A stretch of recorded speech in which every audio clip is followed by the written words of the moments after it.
It's Soleil, and this is episode 67 of the Orange Pill Investor. And today I'm going to talk a little bit about what I started to talk about yesterday and got off onto a rant or a tangent. I don't know what the hell happened. But I saw a couple of mind blowing videos by these guys, Quant Bros, and Samson Chow shared it. Maybe I'll see if I can tag him in the comments. He's been like hyping MicroStrategy lately to the point of annoying some of the Bitcoiners.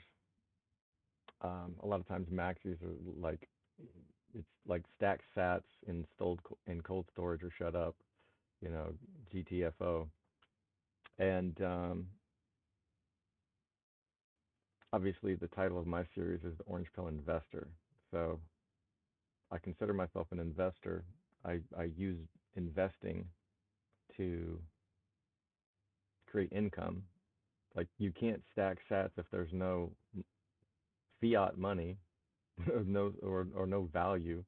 I mean, you could go out and you could perform a service and have someone send you some sats for that service. You could trade service for Bitcoin, but most people have a 9 to 5, and then they use extra money to buy Bitcoin, and then everything in your life becomes is this is buying this or experiencing a vacation or a trip to the Grand Canyon or whatever, is that experience or that item worth not buying Bitcoin?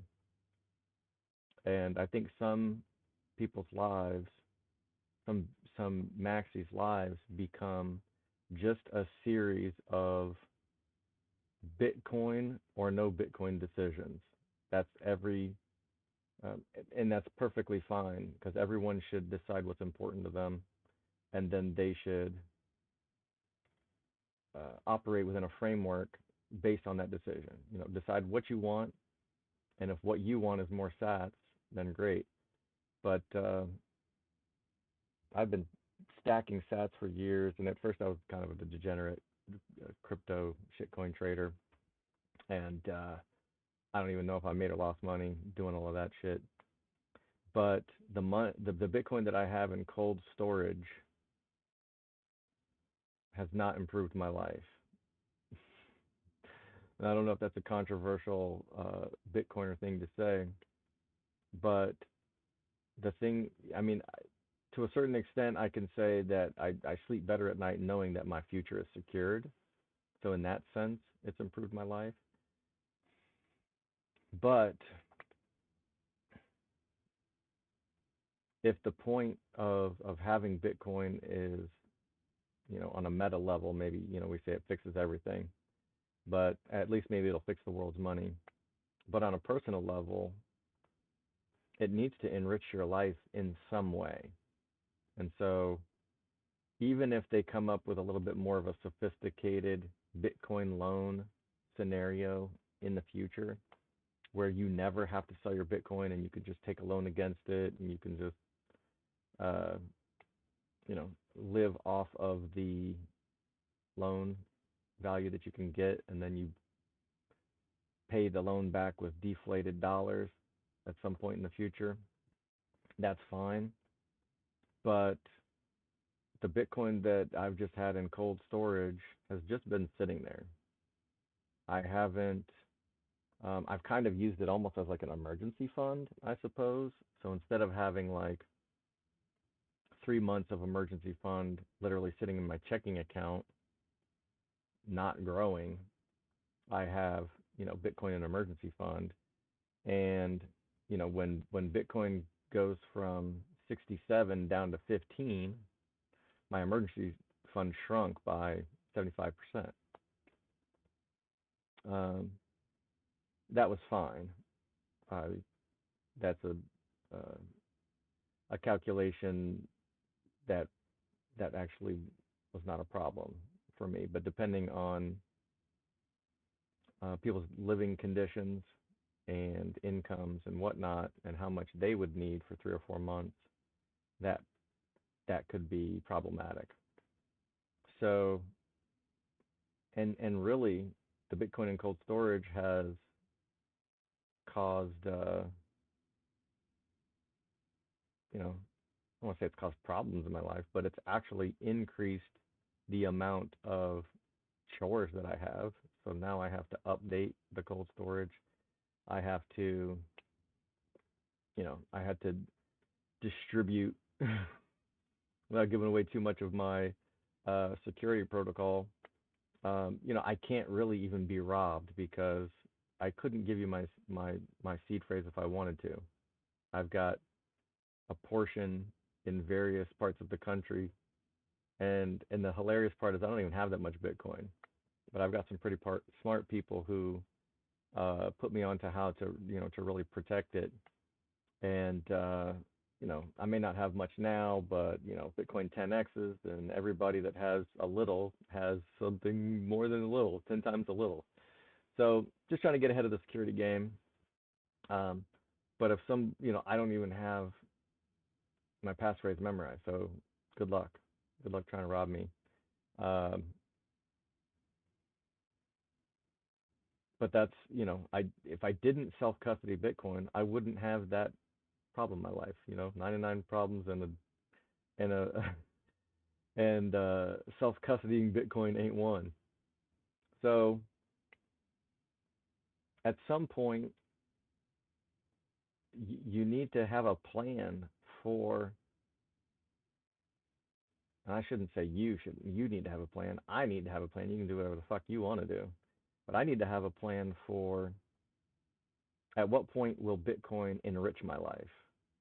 Because just enriching my value and dying on bags full of Bitcoin is uh, is not like important to me. That's not a life goal for me. I know Michael Saylor talks about maybe just dying with his seed phrase in his head and just enriching the rest of the world. And for him, I mean, his big stack of Bitcoin, that probably would enrich the world big time. And I wonder what that would look like. I wonder what the price of Bitcoin, what happens to the price of Bitcoin if Michael Saylor dies and takes his seed phrase with him. If that guy ends up with like, I don't know. I don't even know how many Bitcoins he has. But you'd have to have, in order to have 10% of the Bitcoin, you'd have to have 2 million. Don't know if he'll ever get to 2 million. But even 1% of the Bitcoin, if somebody that was confirmed to have 1% of the entire Bitcoin stack just keeled over with with their seed phrase and did not pass it down to anyone. I wonder if the price would just go up by 1% or some other number. Huh. All right. Anyway, I didn't mean to be having weird thoughts dragging me in a different direction today, but there it is. So maybe new title, new title to this video I hadn't planned.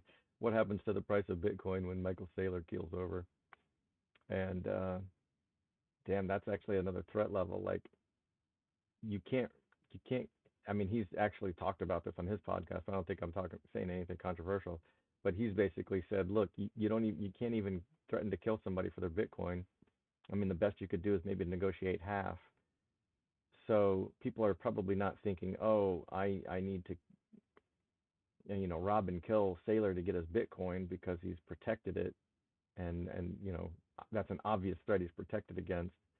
But what about someone whose Bitcoin stack is so large that if they just kill the next largest holder or one of the top holders of Bitcoin, and I don't know, I guess he could have a fail safe.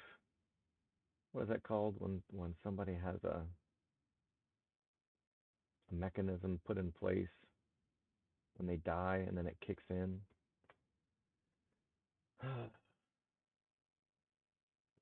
protect themselves from being blackmailed or whatever. I forget what the hell that word is called. But, oh, dead man's drop, trigger, something. Anyway, maybe he has something like that in place already. But it would be crazy to think that large holders of Bitcoin might start offing each other like a orange pilled. What was that damn show? There Can Be Only One. I forget the name of that.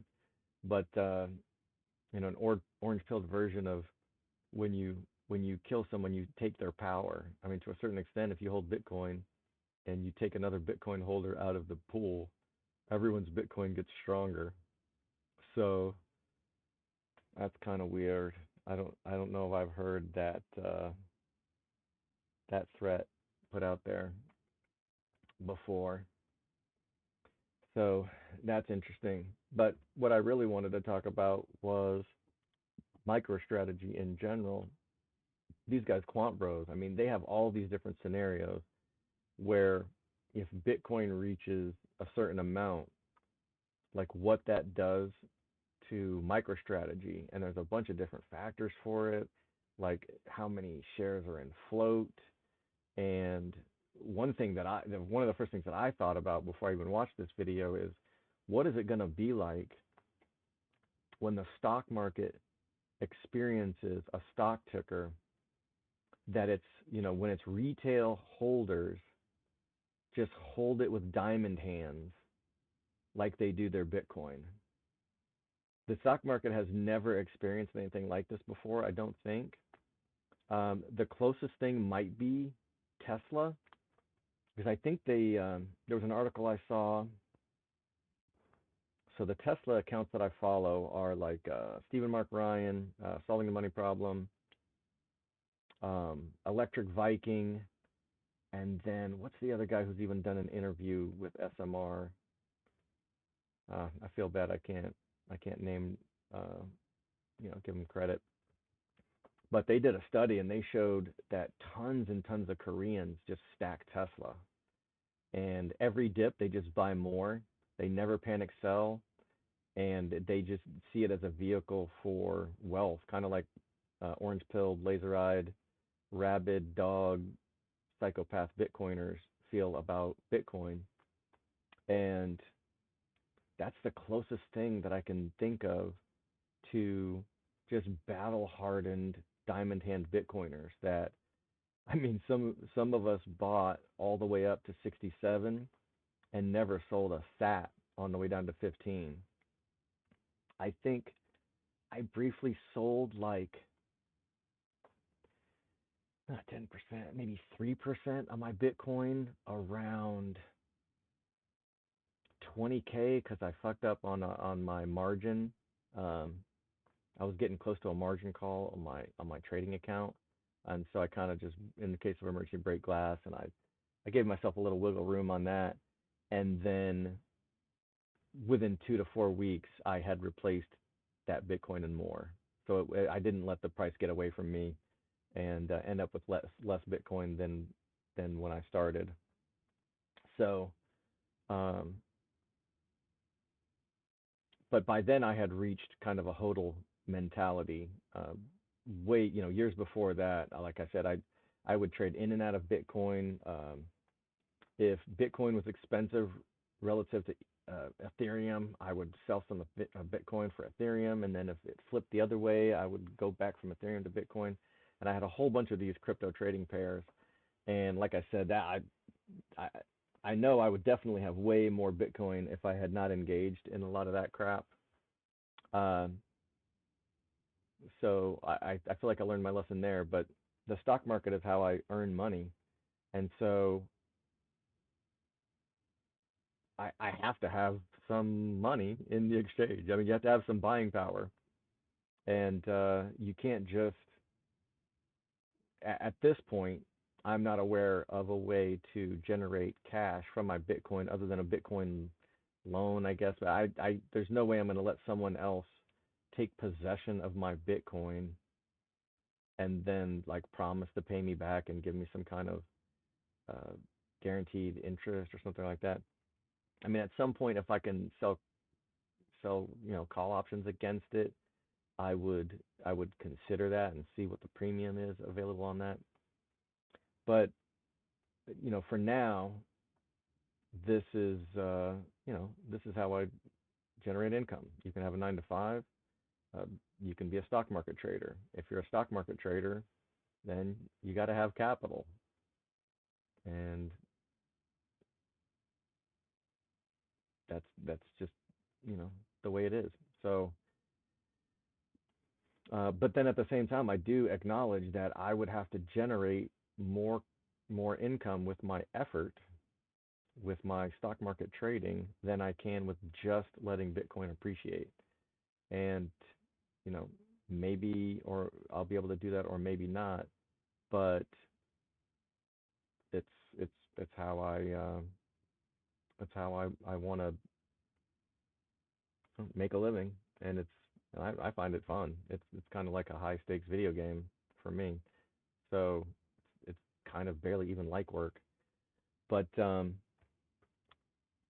yeah, I'll link the videos. Oh, I still owe some links for yesterday. I promised to try to find that spreadsheet.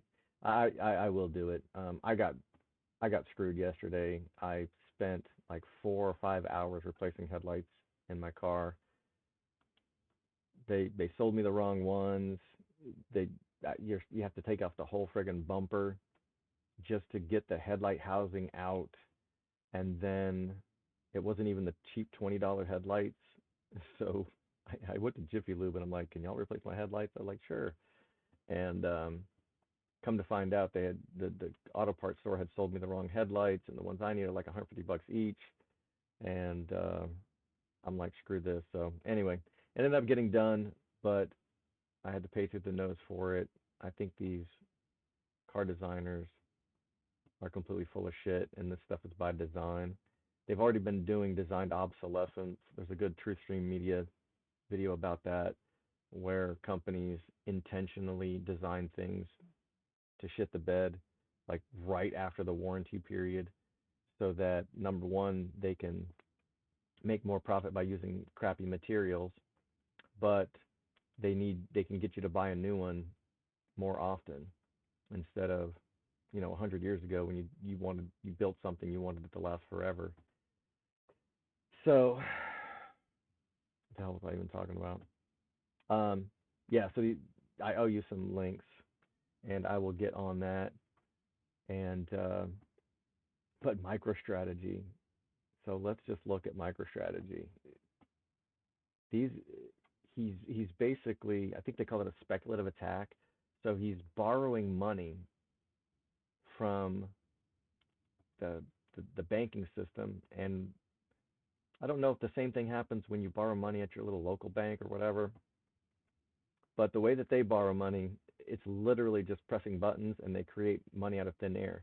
So the dollar is already weak compared to Bitcoin, and just by taking this loan, it's weakening the dollar. So he's diluting the value of the dollar. So now he can pay back a weak dollar with even weaker dollars. And then on top of that, inflation benefits the person who borrowed the money because you're paying them back with weaker dollars anyway. So just natural inflation, it makes sense to borrow money and buy Bitcoin with it. And he's he's borrowing money and just adding inflation. he's he's basically creating inflation by borrowing all this money. And they said the only way to stop a speculative attack would be if they as if the Fed raised interest rates higher than the expected return. So good luck raising interest rates to prevent a 1,672% increase in the price of Bitcoin over 5 years. There's no way you could increase. The financial markets almost, uh, you know, the jury's still out whether we're going to have hard or soft landing.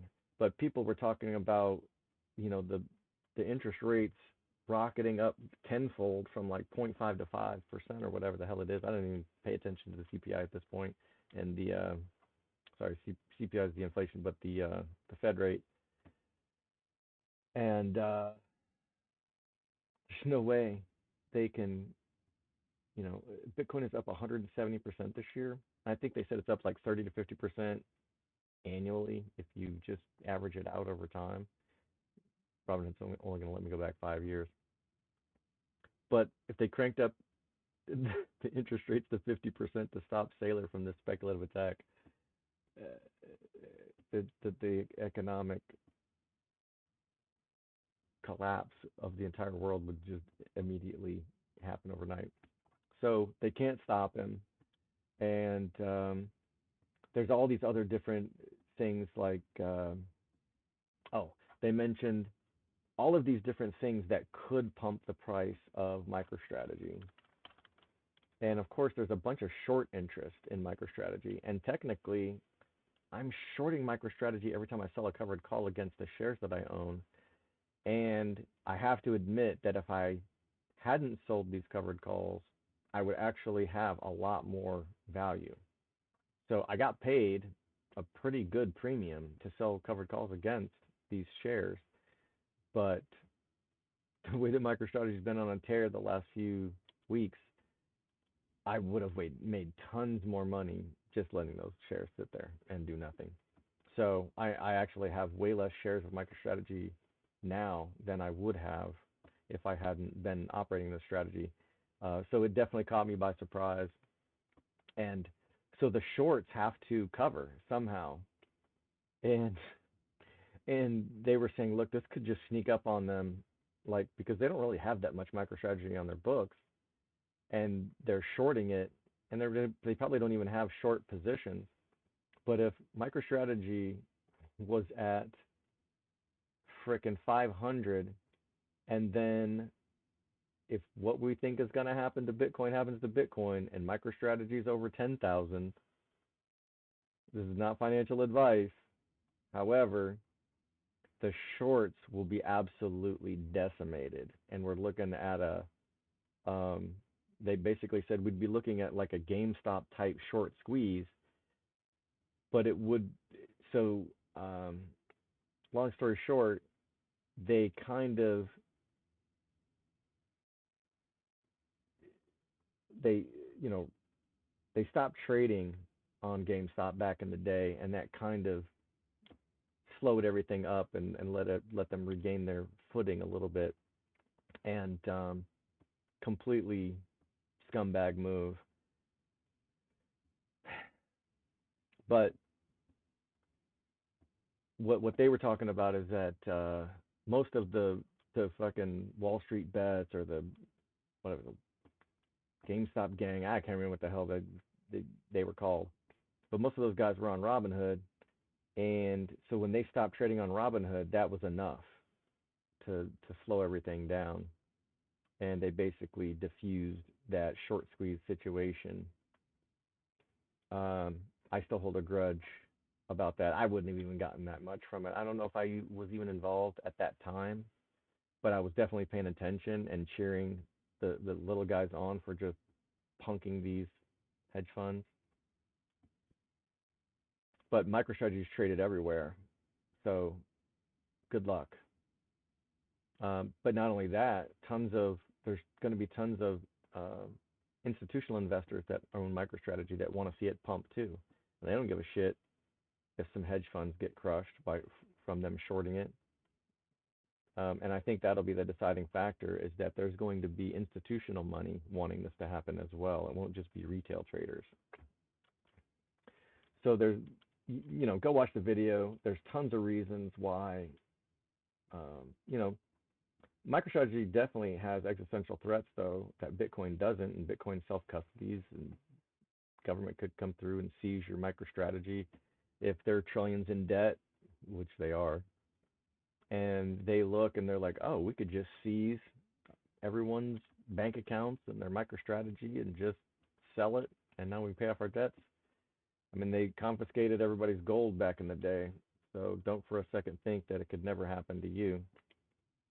Still, Um, I got some Bitcoin in cold storage. I have a portion in the stock market trying to create wealth and allow me the income to stack even more sats. So, I mean, if you the premium you can get on this is kind of insane and disgusting, really. I mean, at the money, I can't imagine selling MicroStrategy at the money because I mean, this could just go up to 200 in a day. The frickin' candles on MicroStrategy are insane, and I can speak from experience. I got my covered calls got completely wrecked, uh, like 3 out of the last 4 weeks or whatever. But um, but even allowing it to go to 1800, up 10% over the next week. I mean, I still can get not quite 10%. 10% would be 180, 150. It's like 8% return on a week. If you really just want to, I mean, usually I try to get 1%. So 1% of this would be $18, like, which is times 100. So in case people are not familiar with options contracts, everything here is times 100. So $66 is really 6,600. So for me to go all the way up here and be like, okay, I'm cool with just getting 1% call away or premium. MicroStrategy would have to go up to 2,600 in 1 week in order to exceed this. I bet the bid ask spread is huge. Yeah. So that's the only problem with MicroStrategy. It's not very liquid, but the premium is just too good, and the value is too good in my personal opinion, for my situation, that I'm willing to kind of take it in the shorts with the bid-ask spread here. I mean, sometimes you can get the mark price to fill, but when you're trying to sell it, you may have to come down. I probably wouldn't have to come down more than 1550 on this, but it's insane that you can get 1% return every week on this, and which adds up to 52% for the year. But what's even crazier, if I get paid 1,600 on this, I can buy 200 shares of Hut, which is a cheap mining stock, or I can buy 100 shares of Riot.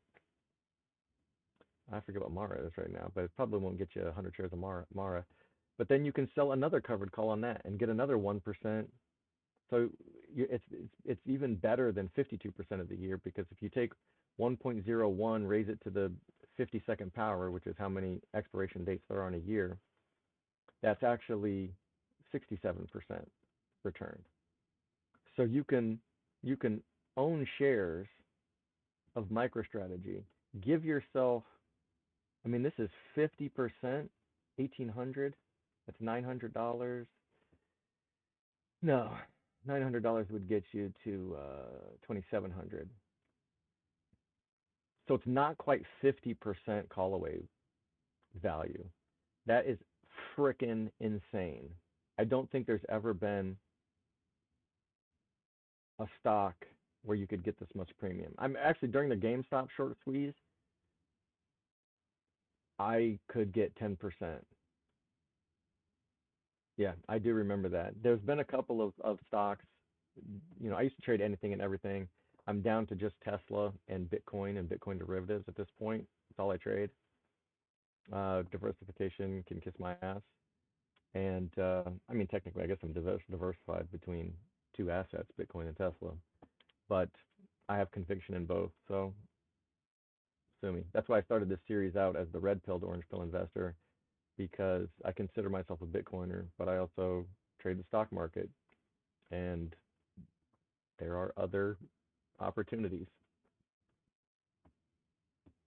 But I think I have the 1800. I might end up getting screwed this week, and I have to be careful. I may just renegotiate this one, actually.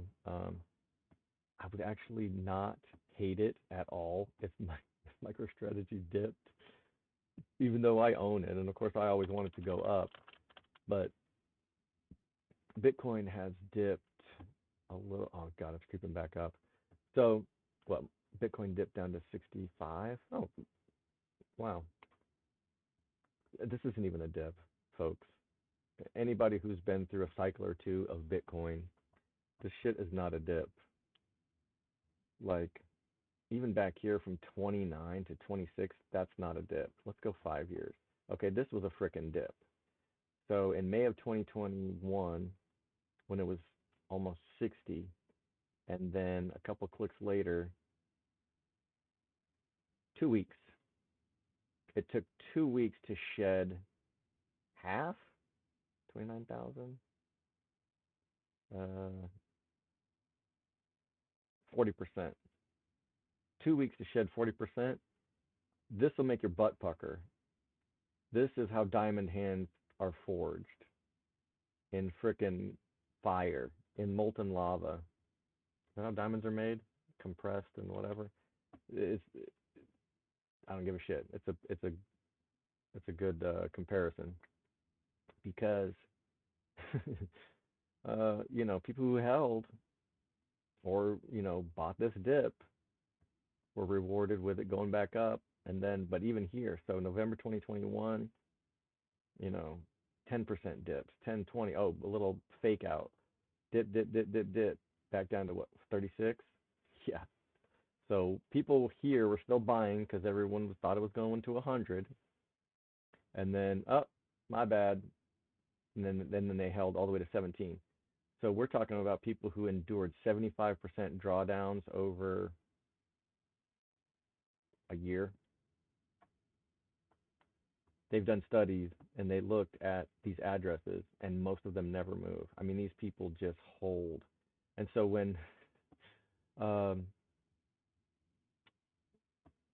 if MicroStrategy pumps, these short sellers are going to just get completely wrecked. And then Michael Saylor's not going to sit on his frickin' hands. He's got diamond hands, but he's not sitting on them sons of bitches. That's for damn sure. So he's just going to keep stacking Bitcoin and stacking Bitcoin. And it's just a self-fulfilling prophecy. So, I mean, it's ridiculous. But yeah, I'm a little bit nervous about this 1800. I can't wait to see. I'm gonna have to make some moves. I'm definitely gonna stack some more MicroStrategy. Just, and that's the thing too. Usually I carry increments of 100 shares of stock so that I can always sell a covered call against it. But every share that you carry above and beyond that 100 shares is 100% long. So that's the other thing. People say, oh, you're picking up pennies in front of steamrollers. That's absolutely the frickin' case with MicroStrategy lately. But I would say nine times out of 10, that is not the case, because you can just pick up those pennies and buy more shares. So every share that you have outside of that 100, sure, the 100 has limited upside, but any extra shares that you bought have unlimited upside. Like I have 236 shares of HUT right now. 200 have limited upside, 36 have unlimited upside. So if HUT were to go from $7 a share to $700 a share, okay, the 200 shares were limited. The 36 shares extra, those went to the moon. So you can always customize the number of shares that you have to be in line with your risk to reward. And some of these investor types, I don't know what to say, because they think it's all or nothing. Like, oh, you only have to have the covered call strategy, and that's inferior to just buy and hold. Okay, maybe you can prove that it's inferior. I don't know. I generally collect a 1% a week, which is 52% for the year, and I don't know, are there any of these investors getting 52% ROI a year? There's another guy that's like, show me the P&L. And I got to figure out a way that I can start sharing my P&L. I mean, this is my small account, but I got to start figuring out a way to share my P&L without totally just violating my privacy. But he did a report with CoffeeZilla, and he's like, look, all these people that sell courses and all this bullshit, get them to show you their P&L. and make sure that it's legit, because there's ways to fudge that stuff. You can, you can make 100 trades in a week, and then you only share the 50 that you won, and you made $500,000 or some ridiculous shit. So you have to be careful. I want to be transparent. I don't want, I mean, hell, the title of my video the other day was on this 5K challenge is like down 20% this week. So I'm definitely not hiding my losses. I can't wait to share some gains.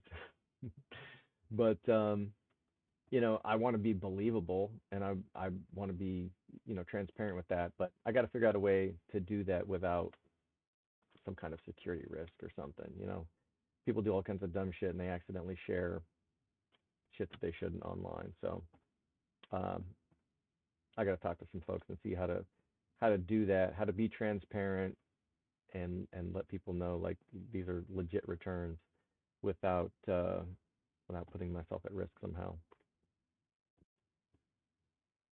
But yeah, I mean, even going up to 20%, if Bitcoin went up 10% of 200 from where it is now, because that's only 10%, so like to 220, you can still get like 3%. 3% a week is 150% return for the year, even if MicroStrategy never budges. Oh, but that's where I was going with it. So MicroStrategy has a fairly small float. Like they could get short squeezed, no problem. And what happens to Bitcoin happens to MicroStrategy. It's it's almost like having a Horcrux where you got to destroy. I don't know, that's fucked up. Destroy Bitcoin to destroy MicroStrategy, or you can, everything that, or what was it? Those brothers, the movie about brothers that can feel each other, pain or whatever. Uh, but that is the danger of the next. If there's another, there's the next bear cycle. Uh, when when uh, when Bitcoin drops 75%, if it does, and maybe with institutional investors, the curve will be flattened and all the dips will be smaller because institutional money will just be making the dips that much smaller. Um, but if Bitcoin crashes 75%, MicroStrategy is going to crash so hard. So I would not want to be looking at a margin call when that happens. So trade within your means, and this is just the way that I evaluate every trade is how much premium can I get and still allow for a fair amount of callaway value. So like HUT, I got 200 shares to sell covered calls against.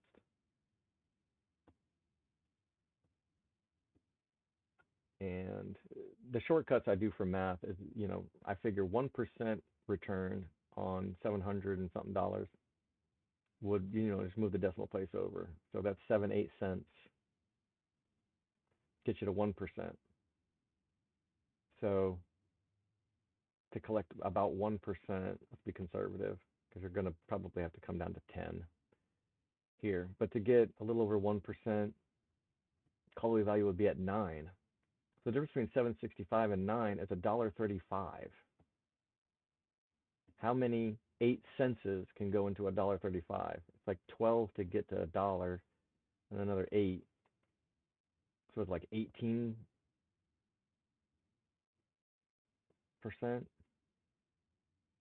Something ridiculous. I mean, 10%. Yeah, 10% would be 76. It's about double that, $1.40. So yeah, almost 20%. You can get 20% callaway value and still collect your 1%. If you want to collect a little over 2% here, you can get 85 cents of callaway value, which is like 10%. 10% of 850. I'm sorry, the price of this, 10% of 765, 76 cents. So, you know, you can get 10% call away value, and then, um, holy crap, has the price of Hut gone up overnight? So it's gone up 5%. Oh, it's already gone over my strikes. I think I think Hut was like $7 at the time. So I'm gonna end up losing money on this trade, which is fine. I think my cost basis was under $7 here, so it's still profit. I will be more than happy if that happens. So, um, besides, like I said, I've got the 36 shares is unlimited upside. So in the event that I actually had to buy back those calls to roll them, I can just sell some of these Hut shares, which is again kind of the beauty of selling covered calls and buying shares with a premium, because it's a mechanistic way to buy low and sell high. Most people can't handle it. They cannot handle figuring it out. But if you just sell a covered call above the current price and the price goes up to that amount, then you're going to sell it at that price. You're just going to mechanically sell at a profit, and the trade does it for you. So, you know, they're saying that my average cost is 750, but this is actually closer to 690. Um,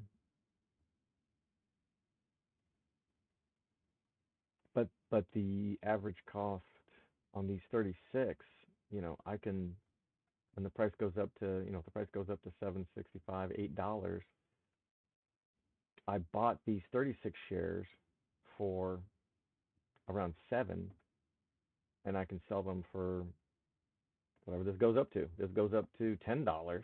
I can sell those 360 and make $5 a share or $3 a share on each one. So, um, yeah, I try not to trade with emotion.